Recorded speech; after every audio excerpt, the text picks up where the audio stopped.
Thank you. Thank you, Katrina, and everyone, Rich, for that opening. And it's really an honor to be here. It's a pleasure to be able to talk and share about one of my primary passions, which is purpose and attuning to purpose. And in this context, of course, we can talk about attuning to a spiritual purpose that brings just a sense of meaning and direction to everything that we do as we kind of traverse the path of growth in life. So I do have a few slides. And as Katrina mentioned, I do a lot of things. I'm an entrepreneur and have done different kinds of companies. One is an education company, but really my core passion is something that I call purpose work. And this has to do with helping others just get really tuned in for a reason to be alive, for why they're answering that question, why am I alive? And it all started with a personal experience, actually. So I'm going to share the origin story. So the Purpose Lab, I created a workshop called the Purpose Lab, and it's evolved by now into a full 4-hour workshop. So obviously I'm zooming in on some really important essences for you today. In a few minutes, I asked myself, what can I share that would give them just a real powerful essence and sense, and also bring them something really valuable to ponder that might be a little seed that you can take into your own personal spiritual meditations and reflections that could grow into something meaningful for you. So that's what I decided to do today, was just share a little bit of that essence. But I think it might make sense if I start with the origin story a little bit. So about 8 years ago, I was the CEO of one of the companies that I co-founded, and I was out in California at a leadership conference, a conscious entrepreneurship retreat. So it was this really interesting mix of like really practical business workshops with more spiritual minded workshops and personal development. So it was a nice mix. But one of the core workshops of this conference I was at was they took you through this process where you created a purpose statement. And the idea was to kind of like just do lots of self-reflecting, go in deep, get vulnerable with yourself, and produce one sentence that describes like, why are you alive? Why are you on planet Earth right now? So I did that workshop. I felt I was doing great things in the world. I was the leader of an education company. We were trying to, tackle things like inequity in education and bring learning and curriculum into the 21st century. And so I felt really good about what I was doing with my life. So I went through this workshop and this process, and, I went through all the steps and I produced this purpose statement, and it felt so good, right? It had all the right words. It was so inspiring. And the part of this conference was there was this final ceremony where everyone at the conference would go in front of everyone else as witness, and you would declare your purpose statement to them. And there were 400 people at the conference. So it wasn't a small deal. I mean, that's even for a public speaker, like that's enough to get your nerves going a little. So, but I had my note card. I felt so good. And my turn came up, and I got up there in front of this giant crowd of 400 people. And I declared my purpose statement. My name is Benjamin, and I am alive too. And I read my purpose statement, all those great words, that were so inspiring. And I felt nothing. There was a hollowness kind of in my body. There was a dullness, a flatness. And I had this existential moment of just asking, okay, wait a second here. Something's off. Something is not right. I thought this was going to like just resound throughout the room and throughout me, and it didn't. So that was the trigger for a journey over the next year where I had to ask myself, what am I not telling myself? What am I not being honest with myself about? Because, since then I've learned that there's a frequency for truth, and your body knows that. And so when you speak it, your body responds in a certain way. I didn't have that vocabulary back then, but I did sense that something was off. So for the next year, I just kind of went on this journey of asking myself, is there some way in which I'm not being truthful or authentic in my life? Am I holding something back and just fulfilling this role that's not quite complete? So Fast forward now, 1 year later, I went back to the same conference, right? This was before the pandemic. It repeated every year. And this time going into the conference, I told myself, all right, Ben, you're not leaving until you've gone deep enough to find the core of something that feels different, that feels right. And so that's what I did. I got really vulnerable with myself, and I abandoned all expectation as I went through that purpose process. And I said, all right, whatever truth is down in there, I'm going to accept it because I want to feel what it's like to get down to that core truth. And so that's what I did. And I produced a brand new purpose statement. And it was scary because it was beyond expectation. It wasn't exactly what I was doing in my life at that moment, but it felt so right. And so I got up there for the ceremony. I had my statement on my card this time, a little nervous, probably even more nervous than the previous year.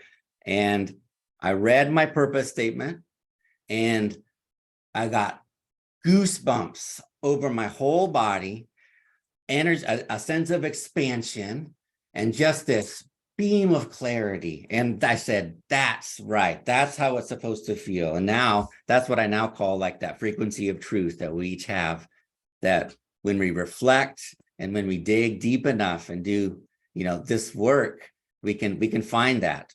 Not that it stays easily, right? It still takes some maintenance. There are a lot of layers there, but I had that experience, and I even got this feedback I want to share. I even got the feedback from the people around me without me saying anything. They said, hey, Ben, when you shared your purpose statement, I got goosebumps. So then I knew, okay, there's something about it's even beyond the self. Perhaps there's an energy field. We know now that there's energy field that comes from the heart. And when there's coherence and resonance in the heart, your energy field is actually wider and more expansive. So I believe something like this happens when we're really tuned in. So anyhow, I got back from that retreat, and it's not that overnight everything changed, but little by little things started to shift rapidly. And I realized this is really important. There's something really important about this work, about being clear and honest with yourself, because only then can you build into the life that feels most true and authentic. And so then not long after, a couple of years later, of course, the pandemic started. And then we had this crisis of meaning, I guess you can call it, where the Great Resignation, it got lots of names in the media, but there was this real sense of people feeling really disconnected. One thing the pandemic did was put in everyone's face things that were not kind of right or authentic in their living. And so there was people were getting step one, like they were feeling the non-authenticity, they were feeling the disconnect, but they didn't have the tools necessarily to find the reconnect. And so that's early in the pandemic. That's when I realized, oh, okay, there's a major need here. This process that I went through that actually helped me in the pandemic, I got so clear during the pandemic that my path accelerated exponentially, right? And I feel this because I had done that work ahead of time. And so that's when I designed this workshop and this coaching that I call Purpose Work and the Purpose Lab to help people make this connection. So I'm going to share a couple of slides here because I want to deepen the context for you as well. Okay, so this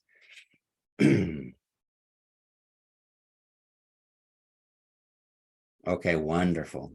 So this is the origin story that we went through, and I use redwoods there because that conference was in the beautiful redwoods of Northern California. Fantastic. And so I often use the metaphor of driftwood when I'm talking about purpose, right? Like a piece of driftwood is a very busy, active thing, right?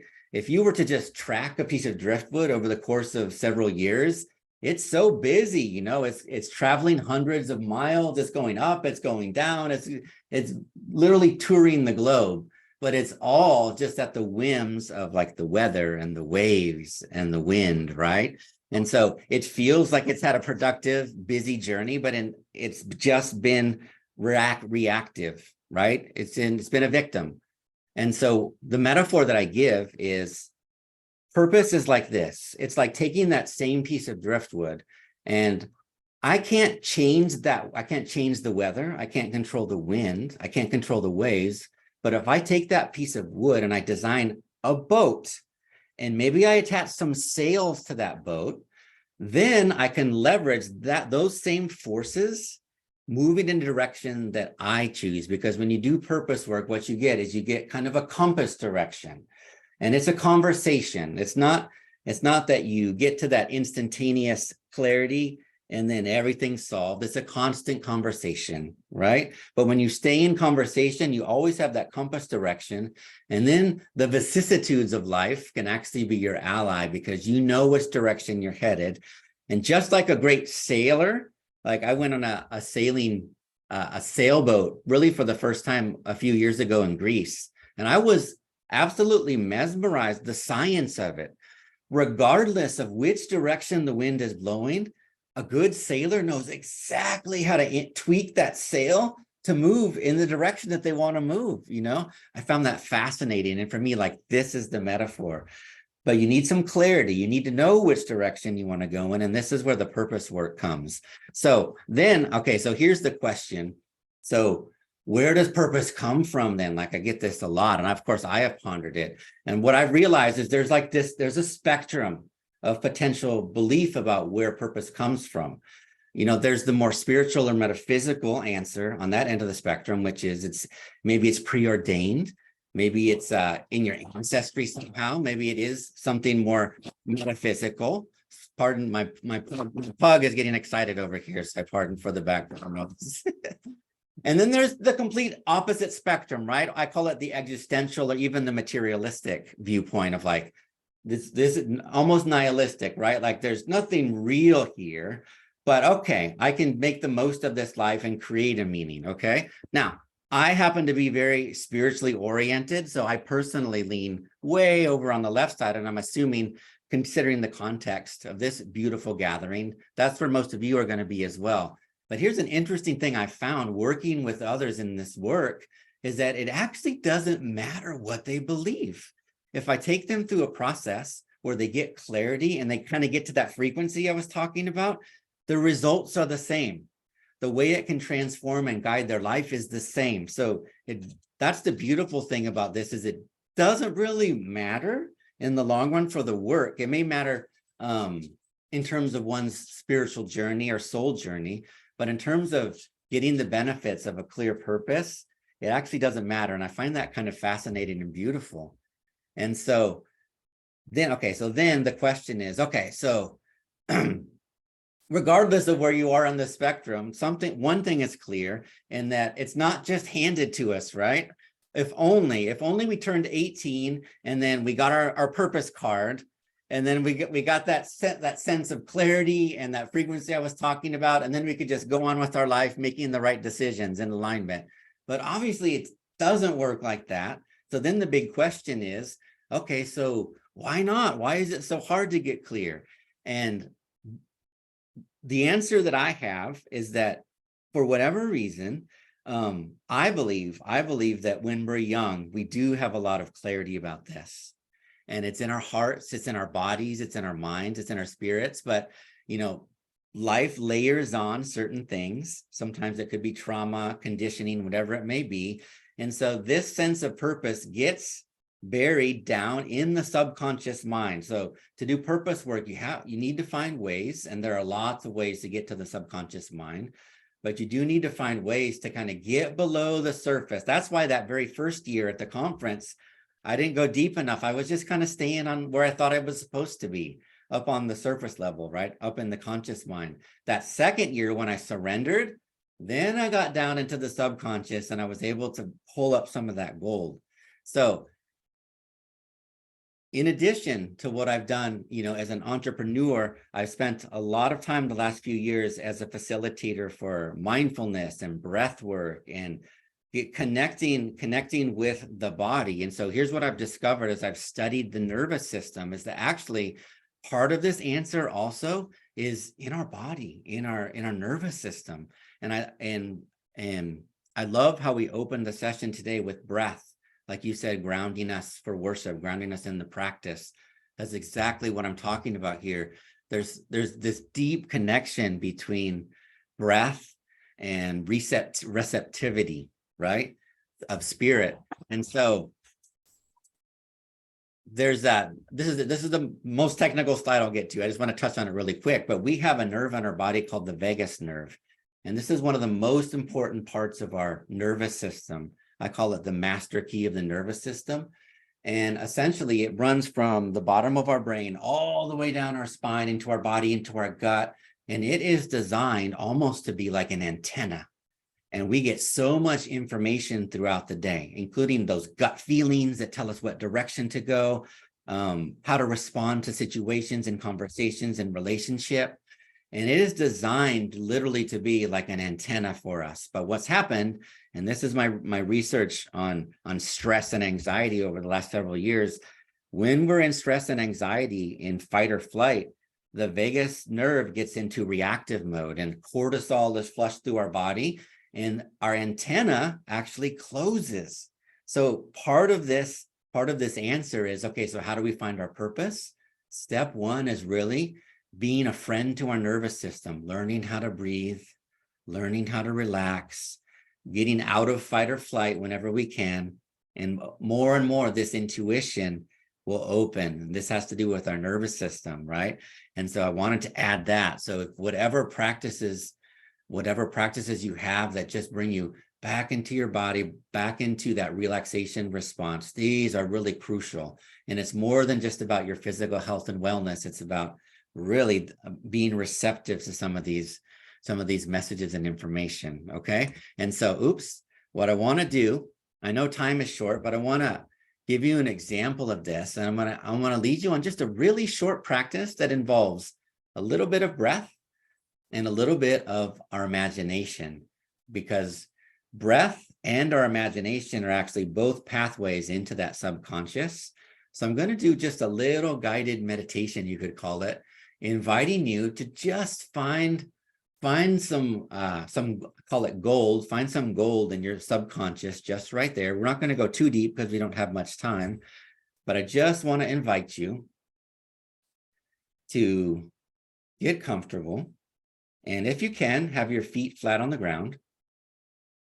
And if it feels safe and comfortable for you to close your eyes, go ahead and do that. It'll be a little bit easier to drop in. And we're going to open with a really simple breathing exercise. And I love that you used the quote today about breath. My interest is extremely piqued, and I need to learn more about that for sure.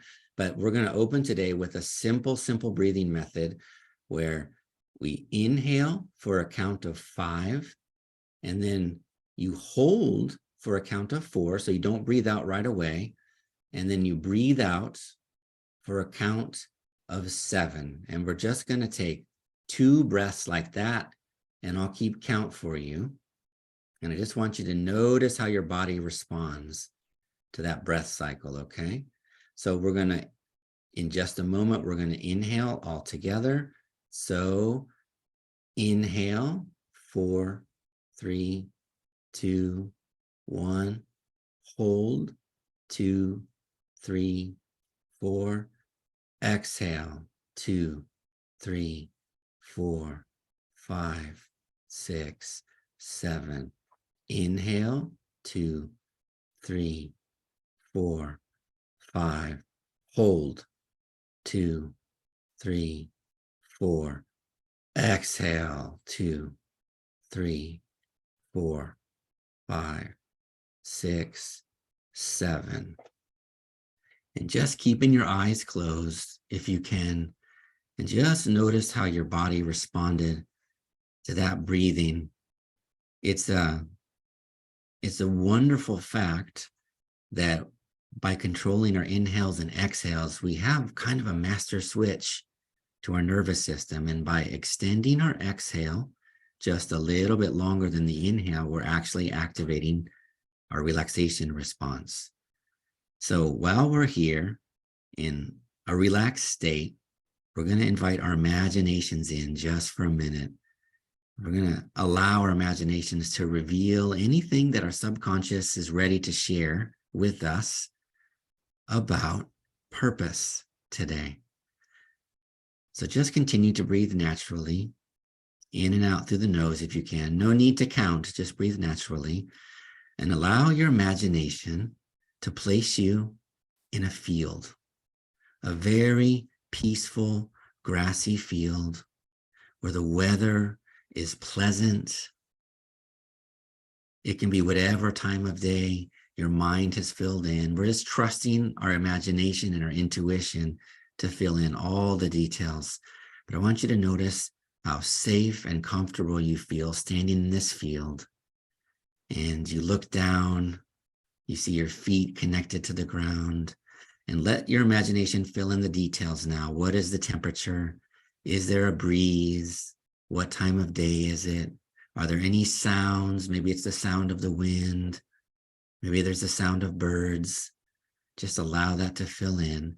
And as you look around from this very peaceful place in the field, you notice some woods, a forest off to the right.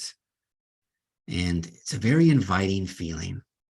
There's a sense of safety, a sense of welcome, a sense of familiarity. And you begin to walk towards the forest. And as you get closer, you notice that there's an opening with a nicely ready to take trail leading into the forest.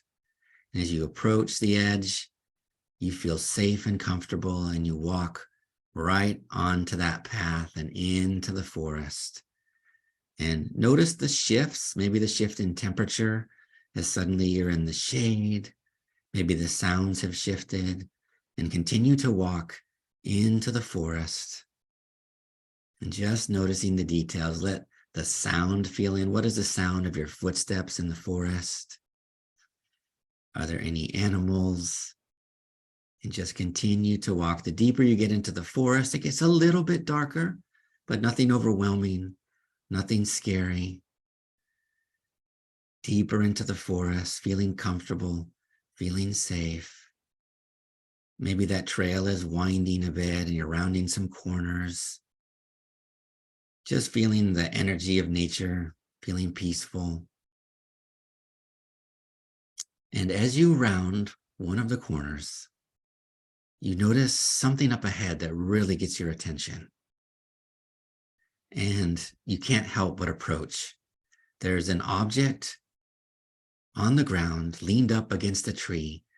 And as you get closer and closer, you notice that this seems to be some kind of chest, some kind of treasure chest. Interesting. You feel so intrigued. You get closer and closer.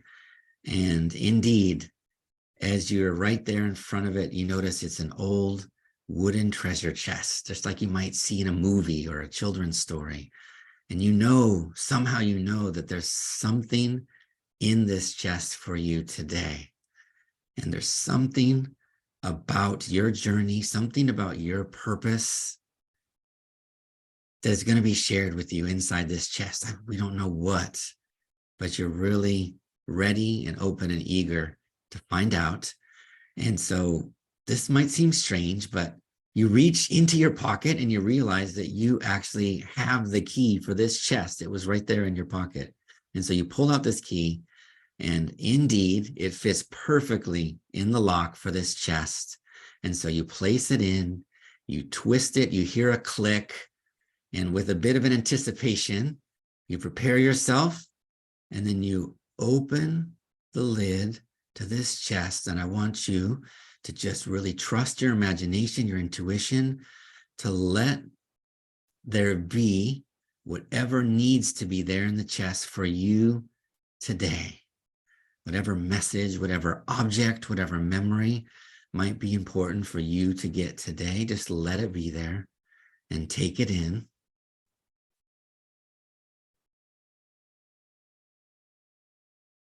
If it's something to be picked up, feel free to pick it up and feel the texture and hold it, manipulate it. Maybe it's not something to be picked up and it stays in the chest and you just examine, you get what you need from it. And now it's time to make a decision.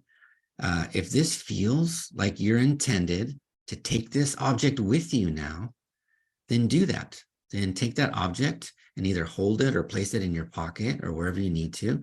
If it feels that this was just something that you needed to see but not take with you, then decide that and leave it in the chest. And another decision is whether or not to close and lock the chest or leave it open. There's no right or wrong. But either way, know that you do have the key and you always will have the key. So make those decisions to keep the object with you or to leave it, to close or the chest or leave it open and lock it or lock it.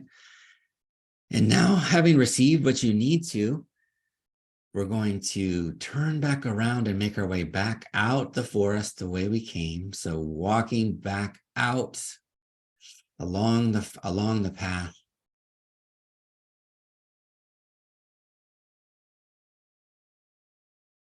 Rounding the corners as you need to, remembering the way out. And there up ahead, you see the opening again, more light. And you exit the forest. You're back out into the field where you started. And you place a hand on your heart and you just feel gratitude for having received this message, this information today. And knowing that it may need to be integrated. It may not make total sense yet, but you can take your time in integrating it and getting what you need from it. And with that, you can release the visualization and just be present. Just notice your breath again, just natural breaths. And whenever you're ready, take your time, but whenever you're ready, just opening your eyes again and coming back into the Zoom.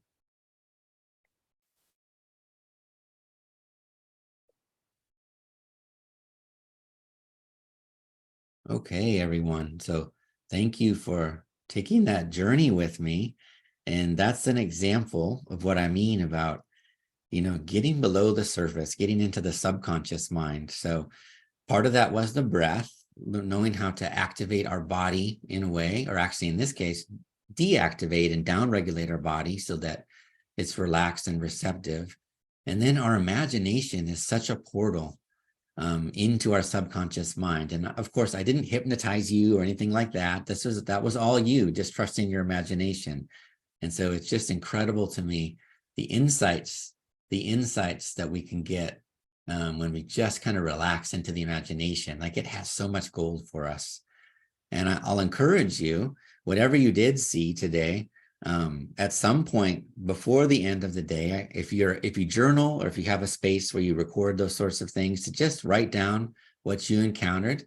And maybe you saw it and immediately it clicked and made sense. And you're like, oh, I know I saw that. But I have people see things that don't make any sense at all. And then they'll send me a message 3 weeks later. Ben, remember that old rag doll that was in my treasure chest? Now I know what that was all about. So it's really fascinating. And then they'll make another connection. The only last slide I'm going to share, and then I'll stop and I know we'll open it to some Q&A, is this is a model for purpose. Now, kind of like coming back up into the conscious mind a little and being a little more direct. This is another model for understanding purpose that can really help. And it's this idea that it's this combination of many things, right? And it definitely has something to do with being in touch with what you love, something that you're talented at. It's a talent that you seem to have. You might say a God-given talent, or maybe something that you have developed, but there's the element of passion and love that's there. And then this is the difference between, if we just stop there, then maybe we have found a hobby, maybe we have found a passion, but this is where purpose kind of elevates us to the next level. And that is, where does that overlap with something that the world needs, right?